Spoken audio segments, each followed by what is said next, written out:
Okay. So today's class we're going to be going over Ayurvedic perspectives, East Indian medicine perspectives on cleansing therapies for winter. And in order to understand that, it's good that you guys have some basic understanding of what needs to be cleansed and what is Vata, Pitta, Kapha, yeah? So if you look on this handout on the bottom there, it says that in Ayurveda there's these three constitutions, yeah? See where it says Vata, space and air, and Pitta, fire and water, and then Kapha, water and earth, yeah? So everyone has one of these three in predominance, and then usually has a second one that balances them out, okay? So the first one, Vata, represents the autumn, yeah, where things are dry and light and cold and sort of windy, okay? That's autumn time, and very scattered, like the wind blowing the leaves all over. And then the Pitta, so we're leaving this phase right now, and we're entering the one over on the right. The Pitta phase is where things are hot and humid, okay? And sort of bright and sharp and sunny. That'd be the summer in the late spring, and where it's sort of liquid and sweaty, as opposed to dry and cold. And right now we're leaving this Vata, dry and cold time, and we're moving into Kapha season. Yeah. So Kapha season is starting to get watery. We go into a little bit of hibernation because it's cold out and wet, and in other parts of the country it's very snowy. Right. So there's sort of heavy, mucousy qualities. People catch cold. They want to just stay in and sort of be grounded and do nothing, recover, relax from the busyness and that sort of thing. So it's sort of hibernation time. Okay, so that's these three constitutions: Vata, Pitta, and Kapha. The Kapha is the watery one, and hence the water mixed with cold makes snowiness, right? Or water mixed with coolness makes cold, rainy, like in the Bay Area, in the San Francisco area. From about December 15th until about March, it's going to be cold and rainy to a fair amount, right? So these are the three constitutions. So what Ayurveda looks at in a consultation about cleansing is getting rid of excess qualities of any of these three, right?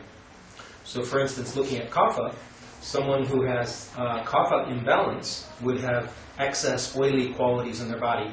Might have obesity or weight gain or high cholesterol. That's all the oily aspect. Then, secondarily, they might have cool qualities like cold hands and cold feet. They may be very cool and relaxed person as opposed to intense, fiery person. And they tend to have heaviness, like some little bit of depression. Let's see, a little bit of heaviness of depression. Feeling a little bit slow and lethargic, maybe a little couch potato-y. You want to sort of stay at home and just kick back and relax. And then this heaviness and slowness means also easy to fall asleep, easy to stay asleep. And tendency to do a little bit excess mucus, right, where they're going to have more frequent colds and flus, that sort of thing. Have a little bit slippery, slimy, sort of mucusy qualities in the sinuses. Let me pass this back to him, please. And then feel very earthy and relaxed person, right? But a little bit excessive earthy, relaxed means feeling sort of stuck in the house, can't get out, a little bit couch potato-y, or just want to stay home and be a homebody, right? So very stable and reliable, regular person, regular bowel movements, but feeling a little bit too much stable means sort of feeling stuck, right? Okay. So that's what happens more in the winter time. But at the moment, a lot of people have the one on the far left, Vata, right? Because we're not yet in the winter season.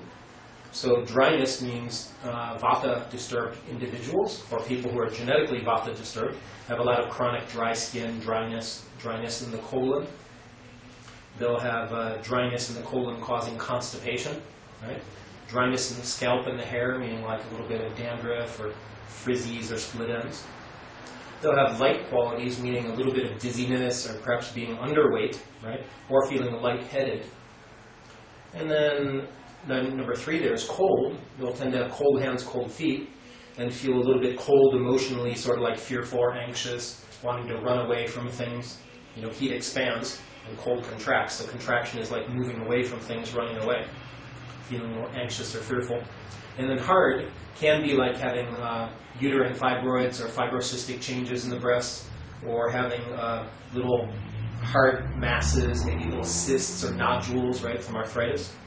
But then hard also implies feeling a little bit pessimistic, like, boy, life is really hard now. Well, how are we going to get through this difficult financial times or something like that? So a little bit pessimistic attitude when Vata is disturbed of hardness.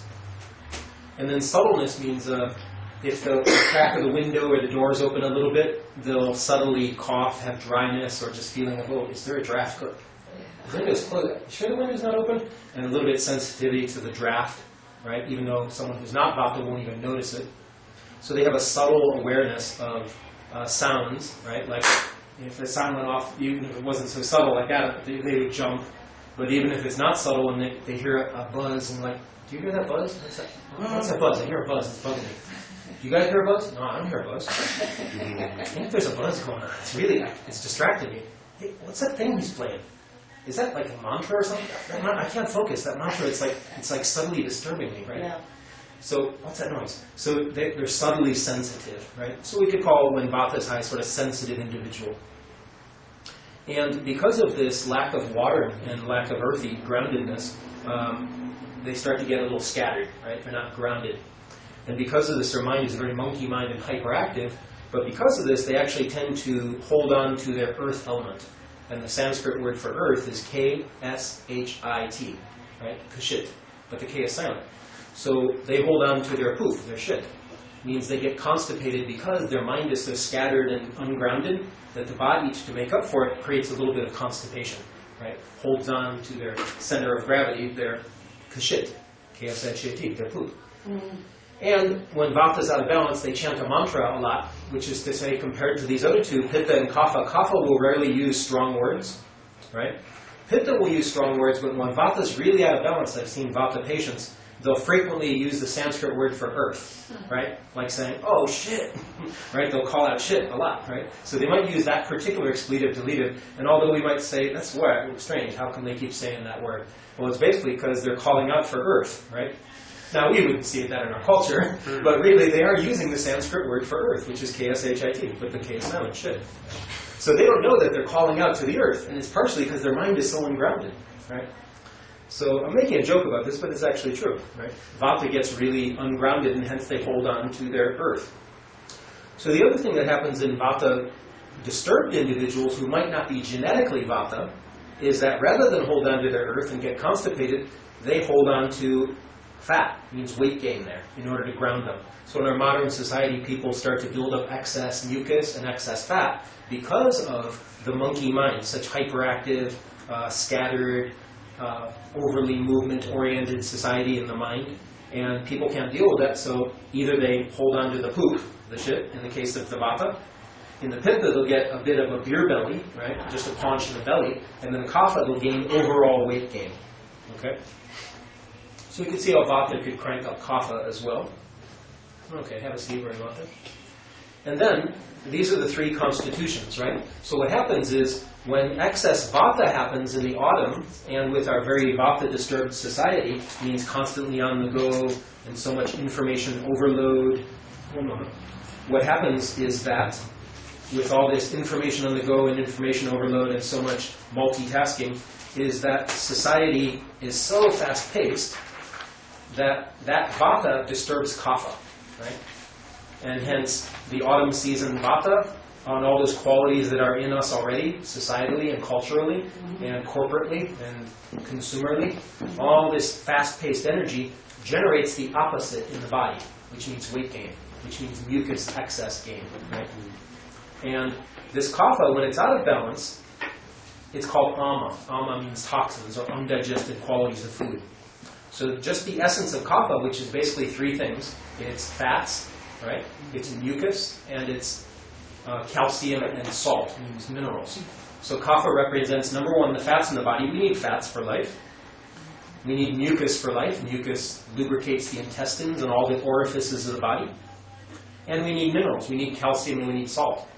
But in our modern society, we have such high incidence of obesity and such huge amount now of all these respiratory disorders that weren't as popular, or not popular, as common 40, 50 years ago, right? And it's not just because we have more polluted society, actually.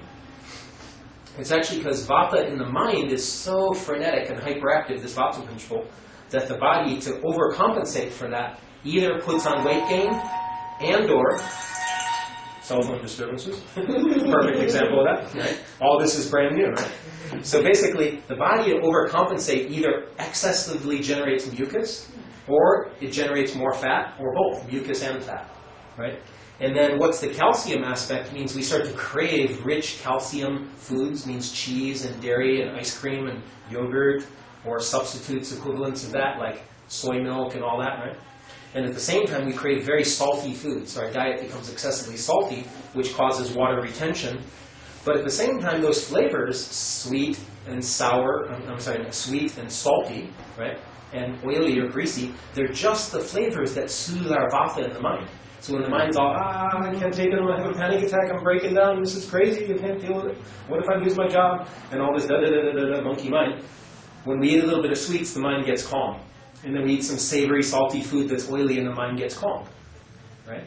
So in other words, what I'm trying to say in Ayurveda, unless we address the mind to do things for stress management, like enjoying a walk in nature as opposed to a walk in this concrete jungle here, right? So unless you get out and get in touch with things that are green and blue, blue like water, green like the greenery in nature, and at the same time soft, right? Like nature can be, as opposed to here, where everything is in the big city concrete jungle with a couple little trees planted that are looking emaciated, right? The big city life, right? Now, of course, we could go to Golden Gate Park, but how many people really go to Golden Gate Park every day for exercise, or even once a week, right? So, and then we go to Golden Gate Park and we wait in line for forever to see the new museum, so we're not really enjoying the nature hardly, you know. And there's a little artificial garden on the roof that we're all waiting in line for 20 minutes to get into the new Natural History Museum. It's like, oh, some shrubs on the roof, that's very nice. You know, but we waited 20 minutes to get in that line. And so we're really out of touch with nature, okay? And so the body says, well, what's the next best thing to ground them and calm them? I guess we'll just have to slow their metabolism, and maybe that will slow down this mind that seems like it's not in control. And I guess body, we're going to have to take over for the body-mind, right? Because they're sort of split. And then it cranks up excess mucus. So this excess mucus, excess fat, which also means excess cholesterol. If you don't have obesity or overweight in your body, you might have high cholesterol. Comparable equivalent of fat means hypercholesterolemia in the blood, right? Excess lipids in the blood, right? High triglycerides, all this fatty, oily quality in the blood. So ama means excess fatty or oily quality in the blood and the circulatory system and the organs. It also means having excess mucus or phlegm, but then it also means excess calcium, like calcium blockages in the heart. And that's why it's the first leading killer in the United States is heart attack, right? So because of calcium blockages in the heart, that's one of the causes, let alone excess fattiness in the bloodstream, means cholesterol. Even if we're not obese, right? We're craving all this rich food. And we could see this increased greatly in the last 30 years in response to the very information overload, super fast-paced society we now live in compared to the 1970s, which seemed like a dream, right? Compared to now. If you're old enough to know that, some of you who are younger. But basically now if we look at television, there's an advertisement where every 2 seconds there will be 3 or 4 images flashed by your face. Whereas if you look on TV Land on TV, they have TV Land station, and on the TV Land channel, they will show the retro commercials, the old commercials that are sort of retro from the 1960s and 70s, and we're like, so what do you think of this? Oh, Palmolive is very nice, you know. Your hand is soaking in it, you know. It's like, we'll like look at them for like 10 seconds. Well, more modern commercial would be like 30 images in 10 seconds, right? With very fast-paced music going on. So everything's sped up. You know, people not reading books as much. Instead, we have in-depth article on the internet, which means instead of one-page screen with a little blurb on the blog, you have to hit the page down key or scroll down with your mouse 2 screenfuls, and we call that an in-depth article. Right? So what I'm trying to say is Vata is so disturbed in this modern society that the body, to try to maladaptively, and mal means bad, adaptation is good, but it unskillfully adapts. But it's still better than no adaptation at all, right? Because then we'd all even be more having panic attacks on Prozac and Zoloft and Paxil than we are now. So the body tries to overcompensate by slowing us down, by slowing the metabolism, and hence weight gain. And for those of you who are genetically able to generate obesity or weight gain, because there's some people, no matter what they eat, they can't gain weight, but those people will get chronically constipated. They'll hold on to the other earthy element of the body, right? Fat is very earthy. The other thing they'll hold on to is their poop. And again, the Sanskrit word for earth is kshit, shit. So they hold on to their shit. And then the other thing they would hold on to is this mucus. The mucus will be produced in excess to try to lubricate the body because it comes dried out from so much hyperactive movement. The more you move frenetically, not in a healthy exercise way, the more the body feels dried out. And yet we're not drinking all these waters as much, even though we have this water bottle consciousness culture. Most of the patients I've seen, out of 5,600 of them, most of them actually have a tongue that shows dried outness, right? And they have lack of intake of water because we're mixing it with so many other things. We're often drinking very astringent beverages like tea and coffee a lot, and that's very drying, right?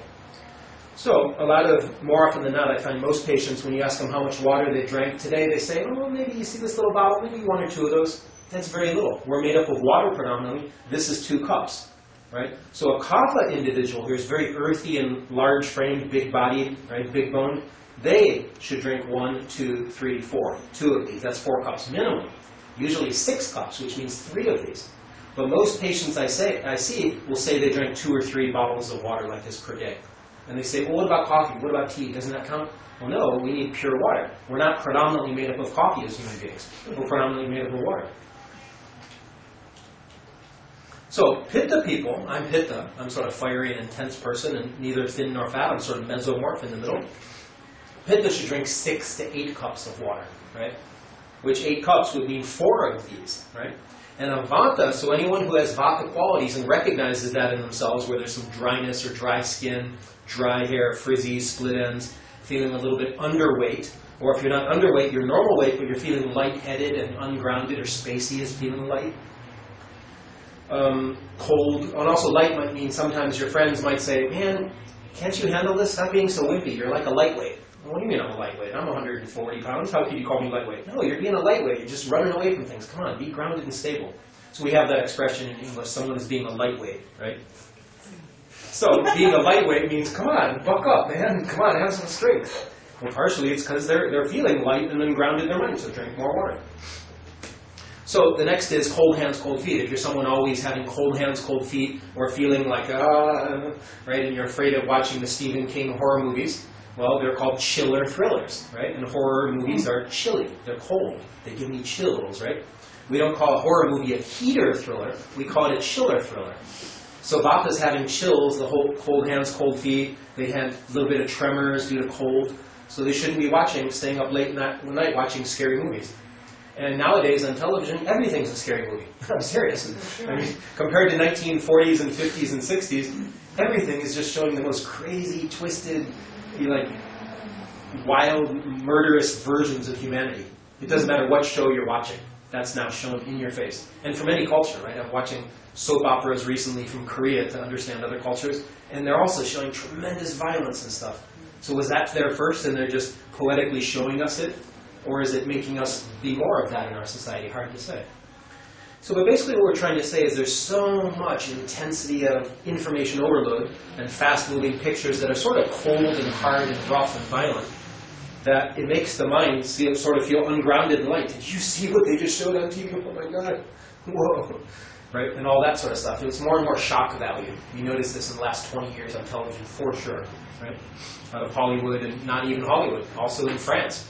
I used to like to watch French cinema because it gave me a break from the crazy, violent Hollywood movies.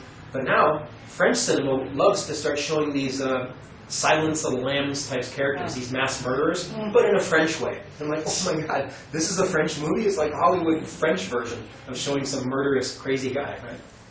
And there's been several of these movies out from France just in the last few years.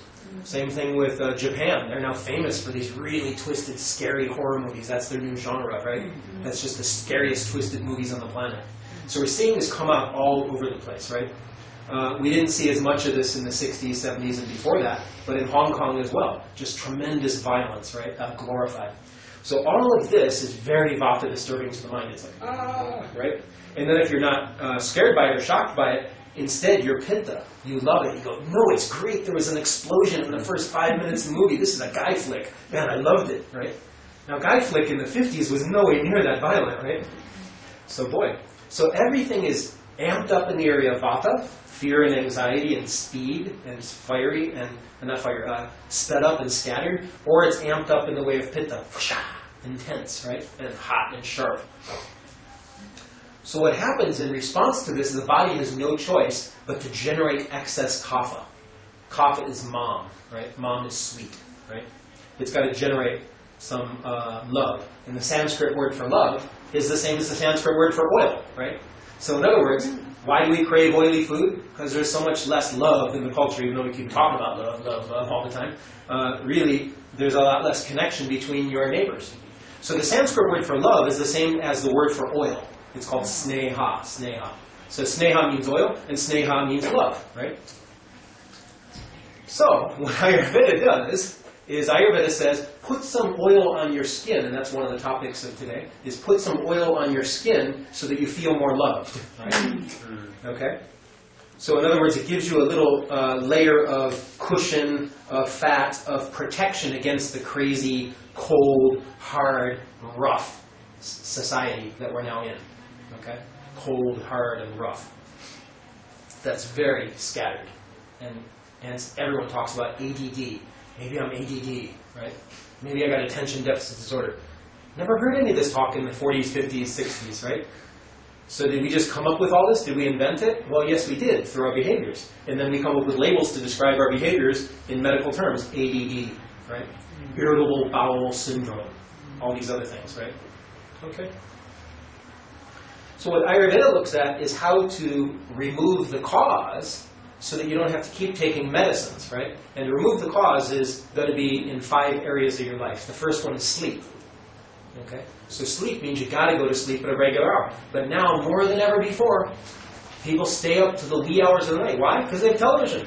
I loved it when I was a boy. When the Star-Spangled Banner went off, I was like, what is it? Not the Star, American the Beautiful. And I'm like, wow, I get to look at all these beautiful pictures of California redwoods and from sea to shining sea. Oh, such beautiful nature, very calming. I was getting sleepy anyway, right? I'm a little kid staying up. My parents already went to bed. They didn't know I snuck out of bed, right? And I'm watching, and the channel's going to go off at 12 midnight, right? And then all of a sudden, this very calming sound goes on the television. It's called white noise. Shh. And there's just white, shimmery white. Shh. I'm like, oh, this is very calming. And I watch it for a few minutes before, you know, I fall asleep. But now they don't even have that. I haven't seen a station that's played the American Beautiful, or whatever you want to call it, at all. Right? Thought for the day. There's none of that. It's gone. Now, instead, it's like, what do they call those things? Infomercial. There's the infomercials on. Oh, well, I just watched what I could buy. Oh, I don't have enough in my life. Maybe I should buy that. Oh, perhaps I should buy that exercise machine. I'll feel better about myself. Right? So basically, we're staying up watching TV at weird hours. And then if we do wake up because we have a little insomnia, just turn on the TV. Before you turn on the white noise and you're like, white noise. Well, I guess I'll go back to sleep. There was some white noise to calm me. Now there's not that. There's an infomercial or there's some crazy show on, right? Or there's public access channel that's showing some really strange stuff, right? Because there's no censorship. We can put whatever you want on after midnight.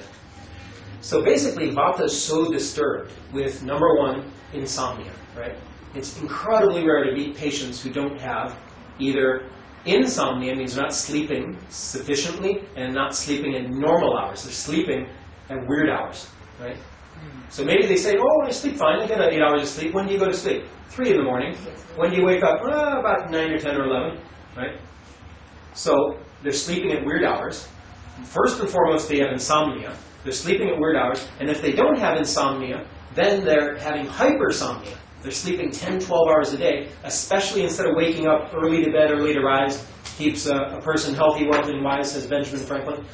Instead, they're waking up at about 9 a.m. or 8:30 a.m. and then rushing off at the last minute to go to work, right? Instead of waking up at crack of dawn at 6 a.m. or something like that. So basically, number one is sleep. Number two is food. Our American food, if you watch any documentaries on the History Channel, or if you watch any things on Nova or any of these documentaries, right? Or if you watch the documentary Super Size Me, where the guy eats McDonald's for 30 days to see what will happen. Basically, in the last 40 years, we truly have supersized everything. The portions are monstrous. They're giant. A 20-ounce Coke is called small Coke now. It used to be an 8-ounce Coke, right? And totally sugar, sugar, sugar all the time. When I grew up in the 70s, you know, in the 60s, there were no advertisements in the textbook. Now there's advertisements for fast food in the textbooks, right? And there's Coke machines all over in all the schools. I didn't have a single Coke machine in my school when I grew up. There was none of that. So basically, we're having all this fast food thrown in our face. It's just so easily available, and it's advertised hugely at kids and adults, and so fast food is very popular now.